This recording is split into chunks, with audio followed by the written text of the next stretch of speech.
दोस्तों, तो आज हम आपके सामने एक नया वीडियो लेके आए। जैसे कि हम आपको पता है कि हम यहाँ पर मराठाओं के हिस्ट्री और राजस्थान हिस्ट्री पढ़ाते हैं। तो आज हम ऐसे ही एक विचारों को प्रकट करते हैं जिसमें सबसे प्रमुख नाम जो है वो आता है बालाजी बाजीराव का, जिन्होंने मराठा साम्राज्य में का एक पीक पर लेके गए थे। हालांकि ऐसे और भी महाराजा हुए जिन्होंने ऊपर लेके गए अपने मराठा साम्राज्य को, बहुत विस्तार किया उन्होंने। लेकिन यहाँ पर हम छत्रपति शिवाजी और संभाजी के बाद जिन जो आए थे राजा, उनके बारे में हम पढ़ने वाले हैं। उसके अंदर जो बालाजी बाजीराव थे, उनका एक महत्वपूर्ण रोल था। इनका शासनकाल 1740 से 1761 का था और इन्हीं के समय पानीपत का तीसरा युद्ध हुआ था। पहला युद्ध हुआ था बाबर और इब्राहिम लोदी के बीच में, और दूसरा हुआ था अकबर और हेमू के बीच में। तीसरा हुआ था इब्राहिम लोदी और सदाशिव भाऊ और अहमद शाह अब्दाली के बीच में। फिर इसी के अंदर इनका जो पुत्र है वो सदाशिव भाऊ, उसकी डेथ हो जाती है। तो उसके कारण इनकी भी डेथ हो जाती है। तो जब पुत्र का एक बेटा मरता है तब वो पिता सहन नहीं कर पाता है। तो उसी तरह ये भी शोक में अपना शरीर त्याग देते हैं। तो आइए आज हम इनके बारे में थोड़ा सा पढ़ते हैं। मराठा साम्राज्य का सर्वोच्च शिखर तक पहुंचा बालाजी विश्वनाथ के बाद पुत्र बालाजी बाजीराव पेशवा बने, जिन्हें इतिहास में नाना साहब के नाम से जाना जाता है। जिन्हें हम नाना साहब के नाम से भी जानते हैं। बालाजी बाजीराव जो है, हम उन्हें नाना साहब के नाम से भी जानते।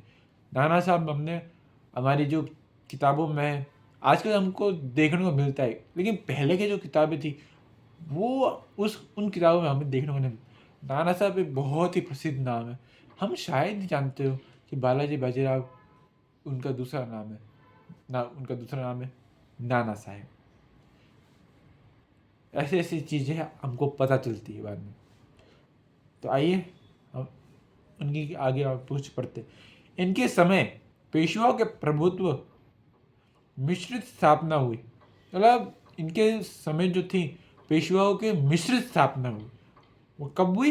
1749 से। अब इसमें क्या है, छत्रपति जो है वो 3 पेशवाओं के संरक्षण में है। कितने? 3। एक तो बालाजी बाजीराव और एक बाजीराव और एक बालाजी विश्वनाथ। इन 3 के बीच में, इन 3 के अंडर में छत्रपतियों ने काम किया, बाद में जाके पेशवा बने। फिर इसके बाद क्या है, साहू की मृत्यु के बाद कोई पुत्र न होने पर गोद लिए ताराबाई के पोते राजा राम द्वितीय को राजा बना दिया जाता है।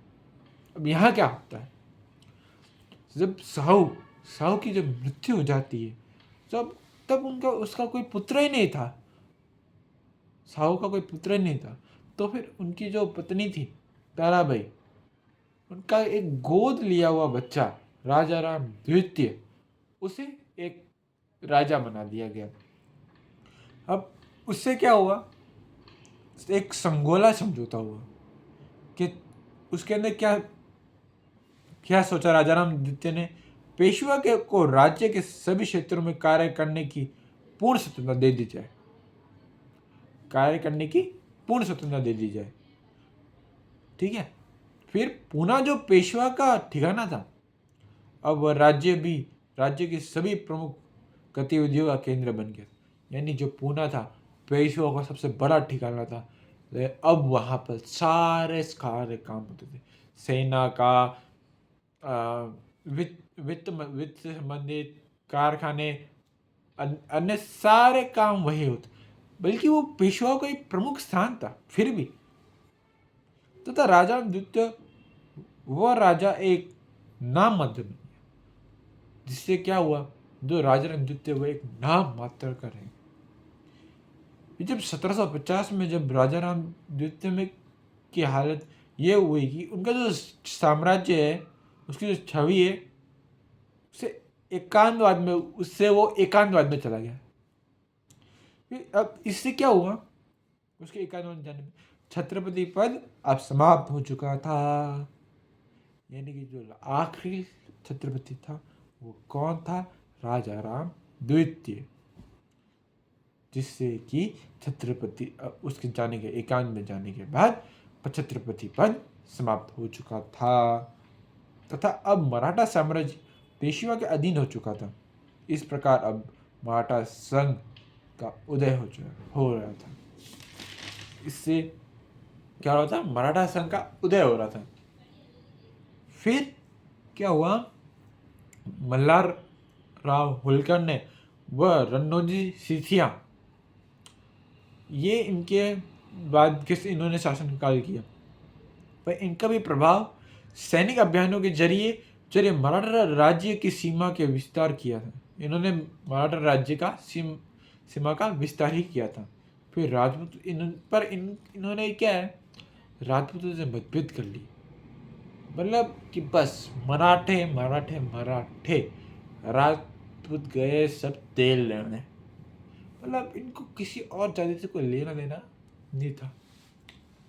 देखो इन्होंने संबंध कैसे खराब किए। देखो हुआ क्या, जयपुर में जयसिंह के बाद उत्तराधिकारी के बेटा, जो जयसिंह का जो उत्तराधिकारी बेटा था वो था माधव सिंह। वह ईश्वर सिंह से गृह युद्ध आरंभ हुआ। माधव सिंह और ईश्वर सिंह के बीच में हो गया गृह युद्ध चालू हो गया कि मैं राजा बनूंगा, मैं राजा बनूंगा। जैसे कि हम औरंगजेब के समय में देखते हैं और मुअज्जम आजम के बीच में हम देखते हैं कि कैसे लड़ाई होती है। शाहजहाँ के समय देखते हैं। ऐसे हर जगह अपन को देखने को मिलते। फिर मराठा सरदारों ने राजपूतों से मित्रता की जगह संपत्ति लालसा के कारण मतभेद पैदा किया। यानी क्या हुआ, उसके बाद उन्होंने मित्रता की जगह मराठों ने मित्रता के अलावा छोड़ दी और बोला कि अगर तुम्हें हमसे काम करवाना है तो हमें कुछ धन दो या तो टैक्स दो, फिर हम आपको सहायता भी देंगे। बोले बिना पैसे कोई काम नहीं होगा, मराठों का ये कहना था। तो इससे तो सीधी सीधी बात है कि आप मित्रता तो रख रहे हो पर पैसों से मित्रता नहीं खरीदी जा सकती। समझ रहे हो ना? यस। फिर इसके बाद क्या हुआ, राघोबा द्वारा जाटों को अपने अधीन कर लिया। जो राघोबा थे वो एक जाट जाति के थे। उन्होंने क्या किया, जाटों अपने साथ कर लिए। फिर क्या हुआ, 1753 में जो सूरजमल आए, वो सूरजमल कहाँ के थे? भरतपुर के।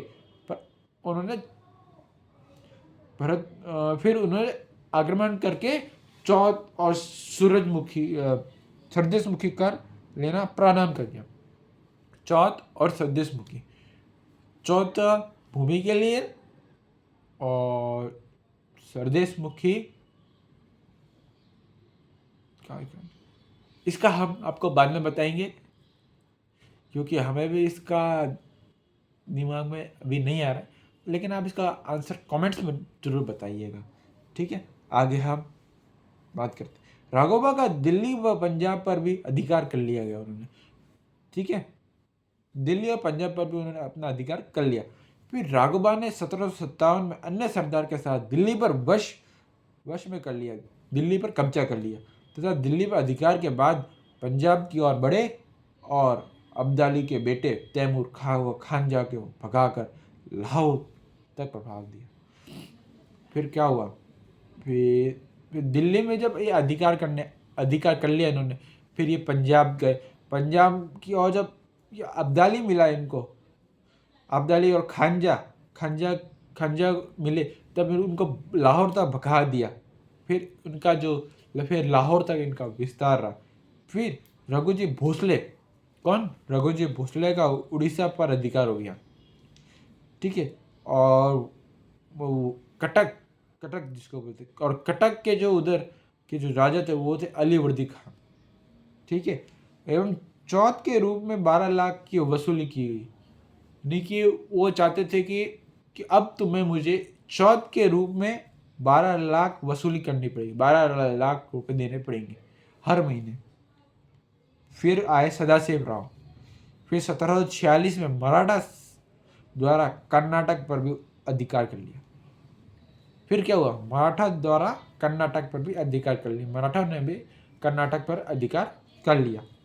फिर उन्होंने निजाम अली 1758-59 में अहमदनगर पर आक्रमण कर पराजित कर अपने अधिकार में स्थापना कर ली। यानी कि 1758-59 में उन्होंने अहमदनगर पर हमला करके उसे भी जीत लिया। फिर सिडनी ओवन। 1760 तक मराठा साम्राज्य की शक्ति उच्चतम शिखर पर पहुंच चुकी थी। 1760 तक उनकी जो शक्ति है वो उच्चतम शिखर तक पहुंच गई थी। फिर क्या हुआ, बालाजी बाजीराव पेशवाओं में सबसे प्रभावशाली सिद्ध हुए, जिससे वो बहुत बड़े प्रभावशाली सिद्ध हुए तथा इनके समय मराठा साम्राज्य ने अपने शिखर को उच्चतम सीमा तक प्राप्त किया। इससे ये अपने मराठा साम्राज्य को बड़े विस्तार पर लाया गया। फिर इसके बाद जिसकी वजह से क्या हुआ, पानीपत साम्राज्य एवं पानीपत की लड़ाई हुई। कब हुई, 1761 में। कौन सी लड़ाई, तीसरी लड़ाई। पहले कब हुई, 1526 में बाबर और इब्राहिम लोदी। दूसरी बाबर और हेमू के बीच में। तीसरी 1761 में अहमद शाह अब्दाली और सदाशिव भाव। अगली बार हम पानीपत के तीसरे युद्ध के बारे में पढ़ेंगे, जिसके अंदर हम अहमद शाह अब्दाली और सदाशिव भाव के बारे में पढ़ेंगे। ठीक है, तो दोस्तों आज के लिए बस इतना ही।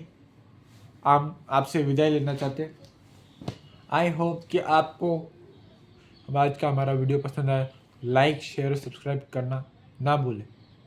ठीक है, तो ऐसे ही हम आपको नोट्स के रूप में आपको हम देख के पढ़ाएंगे और समझाएंगे, जिससे कि आपको अपने पढ़ने में आसानी मिले। तो आप मेरा साथ दीजिएगा, बिल्कुल जी। ठीक है, तो तब तक के लिए नेक्स्ट वीडियो तक मिलेंगे। तब तक के लिए जय हिंद, जय भारत।